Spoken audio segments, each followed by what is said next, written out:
Terima kasih Pak Rosan.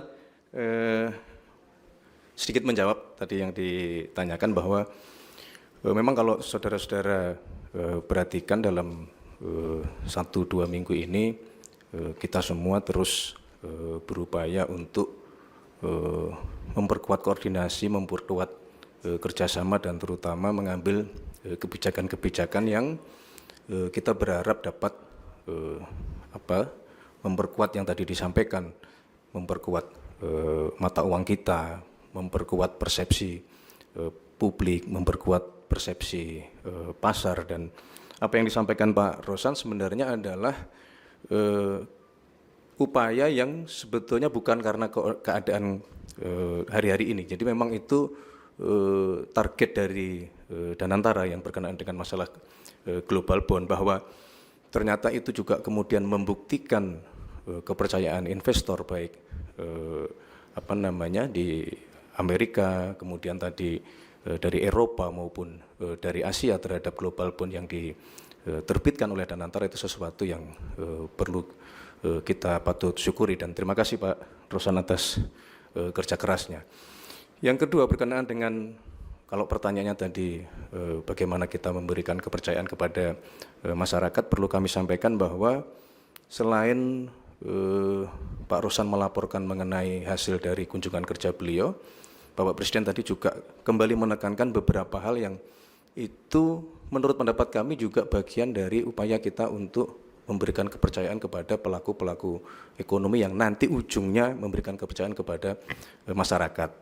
Pertama berkenaan dengan masalah deregulasi, yang berkali-kali Bapak Presiden menyampaikan bahwa kita harus terus berupaya untuk mempermudah perizinan-perizinan kita, supaya iklim investasi dapat berkembang, supaya ekosistem ekonomi kita juga dapat berkembang dengan jauh lebih kompetitif gitu.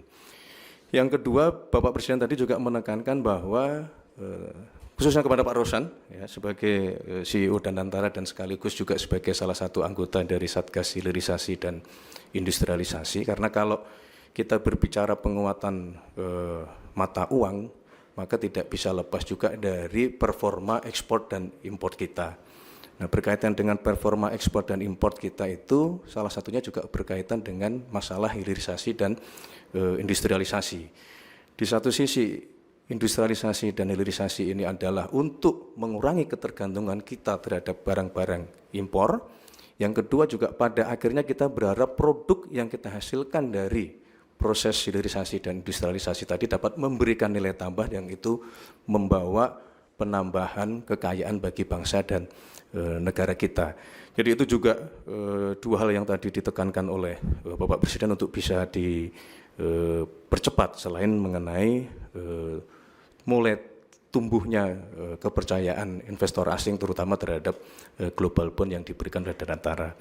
Yang terakhir yang tadi tidak kalah penting di dalam diskusi dengan Bapak Presiden, bahwa apapun itu tentu dalam iklim usaha dibutuhkan stabilitas. Oleh karena itulah kami selaku pemerintah, mari kita semua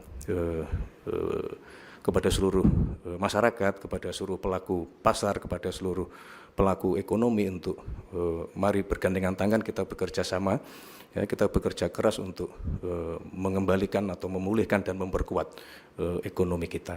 Saya kira itu yang dapat kami sampaikan. Terima kasih. Cukup ya? Terima kasih Pak Rosan, terima kasih teman-teman semua. Assalamualaikum warahmatullahi wabarakatuh. Selamat sore Om, Santi-santi Om, Namo Buddhaya. Terima kasih.